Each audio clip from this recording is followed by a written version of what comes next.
associations ezisobola okuvaamu nga federation. The federation part is very good, but it's not primary ku bizibu ebiriwo essaawa eno. But when the federation bagiformulating nga ne balonda n'omukulembeze wa federation, byonna mbiwulira era mbiwa ekitiibwa, naye nga bwe mbagambye tuli mu kwerwisa essaawa eno, tuli mu kweriisa. Buli artist ali eyo, kabe nga ali mu federation, kabe nga ali mu kadongo kamuki, kabe nga ali mu kiwayiki, amanyi where we have to belong. Tuli mu kwerwisa bwerwisa. Yes, you can form as many as you can, but the bottom line is tutuuka ddi. So the tutuuka ddi ki ansalinga okwekeerera. You have been in the industry for over 10 years. Yes. To determining a superstar. Buli omu asobola okwe-rating. Since tetulina score card ti superstar yono, because bw'obuuza superstar ina kubeera atya. Score card bwebanga tennaba kuvaayo naawe gwe munnamawulire nga togimanyi, then kiba kintu ekyokulwisa buli kimu kye tukola. I believe art is art. When I sang Double Bed Mazongoto, olw'okuba siruwulirangako mu ggwanga mu nsi yonna yonna oba tayita eyo, tekinzijaayo kugamba nti ndi superstar kubanga nze yayimba ku kitanda nzekka. You get my point? So it is about the self-evaluation, your worthiness. Sagala nnyo kukirwako ekya superstar, because after all you are a superstar, but I want a superstar n'abaana be balivinge the superstar roles. Now mpulira bulungi nnyo bwe ndaba abantu nga ba Eri Wamala n'ensanga mutabani we who's a superstar. Naye olw'okuba ye yagoinga outside n'akola ebintu bye ne yeetwalira mu mbeera eyo, his children look sons of superstars. So kati abatalina management ng'eya Eri Wamala, abatalina the personal management ng'eyo, betugezaako okulaba nti mweno association yaffe indirectly or directly rights zaabwe zibeera protected, focus yaabwe ebeera directed, ne babeera nga basobola okubeera nti wadde afudde association eno esobola okubeera nti the legacy egikuuma indirectly or directly by the works ze yakola. Mugenda fightinga mutya greed eri mu industry mu bayimbi ba promoter nga buli omu yeyagaliza yekka ate buli omu waalaba ne wabakusa ayagala ayongera kukira eddala. Greed is personal. Greed is personal. Buli omu yamanya emmere gyalya n'amalawo. Buli omu yamanya sente kimeka z'ayagala. So I cannot rule out the greed concept mu bantu, because everybody is entitled. Waliwo oli nga yatuuka naye nga tamanyi nti yatuuka. Waliwo oli nga atandika naye nga amanyi ate yatuuka. So the greed yardstick sigimanyi. However, mfanyo ku basics. Wadde oli greedy, there are these basics. Nze ze focusinga Kenya. Yes. I have seen many associations coming up, care of disasters etuba tuyitamu. Waliwo nti ono afudde abadde mukwano gwaffe, but Uma has not come up. Abo ababadde babirivingira mwoyo afudde ne batandikawo akawayi. You understand?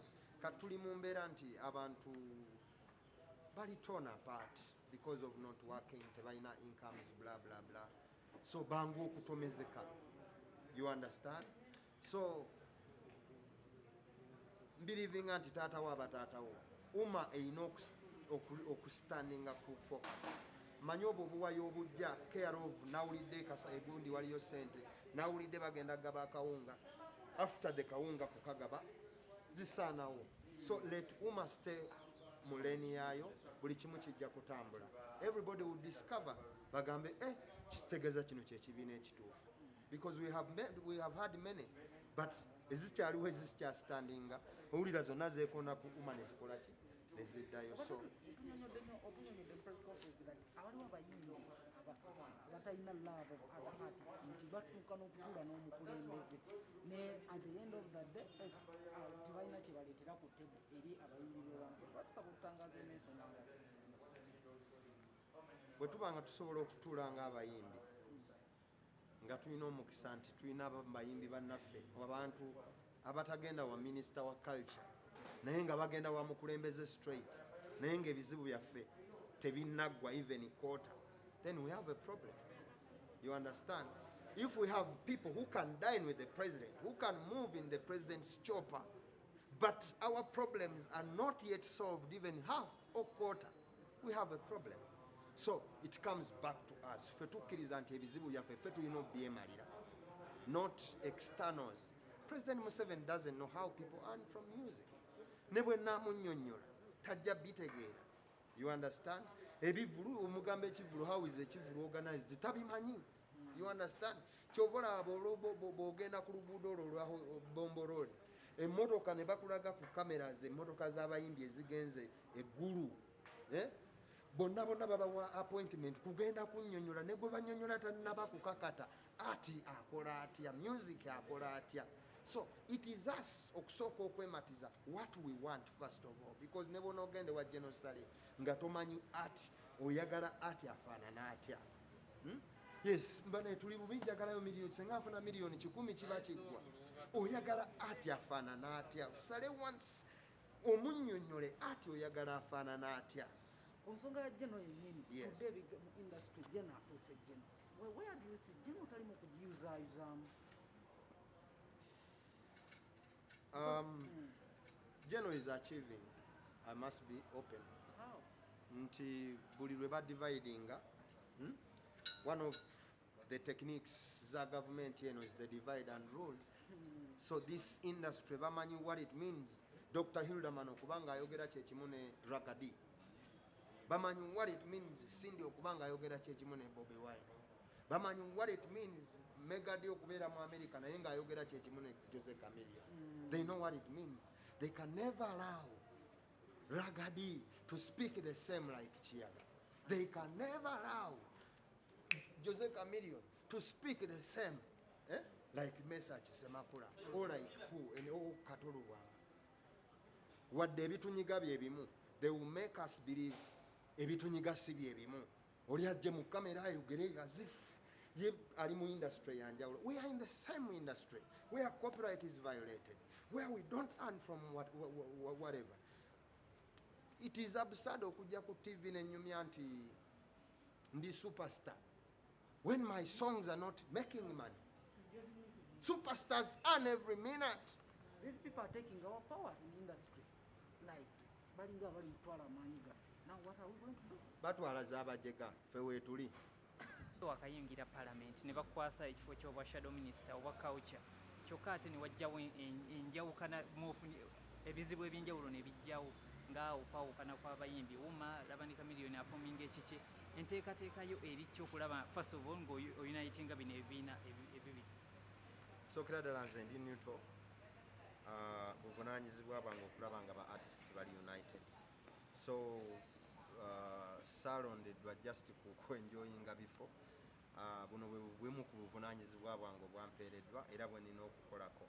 Nina okumakinga sure nti harmony existinga mu bantu bano bonna.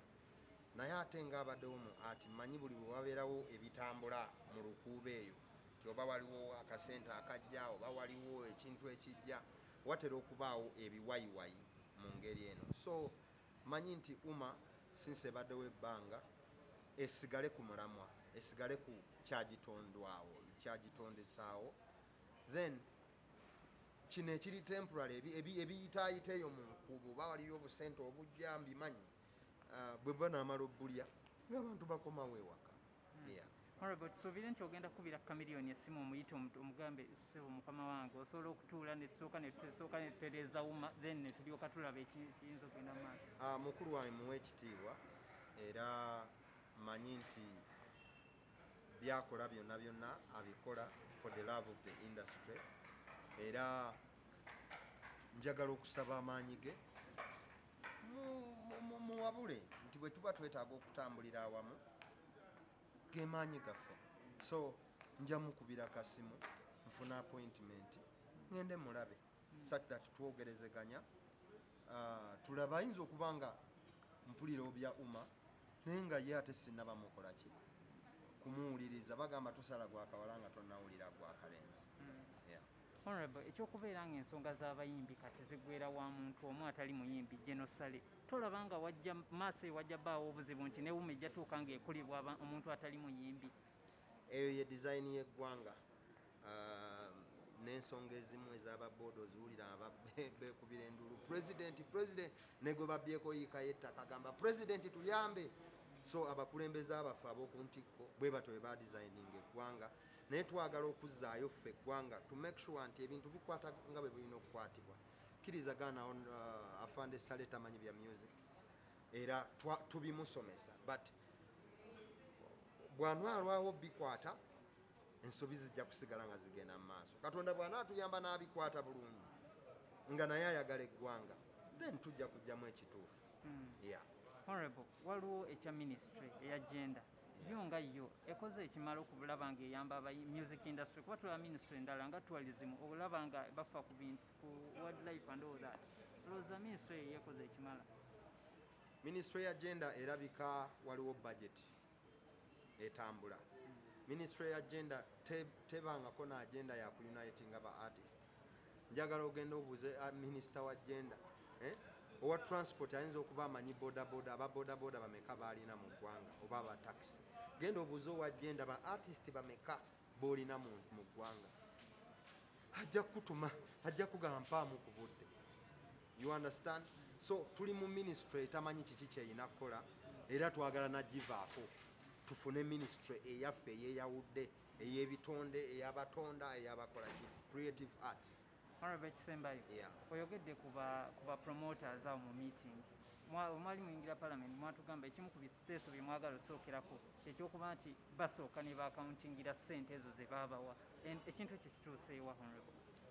Abantu bangi babye ssente, sijja gamba ezo ba promoters ze babye ze zisinga obungi, naye nga minister wa arts and culture ekisinga okunnuma kwe kuba nti ba beneficiary abantu bano ba promoter kwe bafunidde ssente ate bo tebaafuna.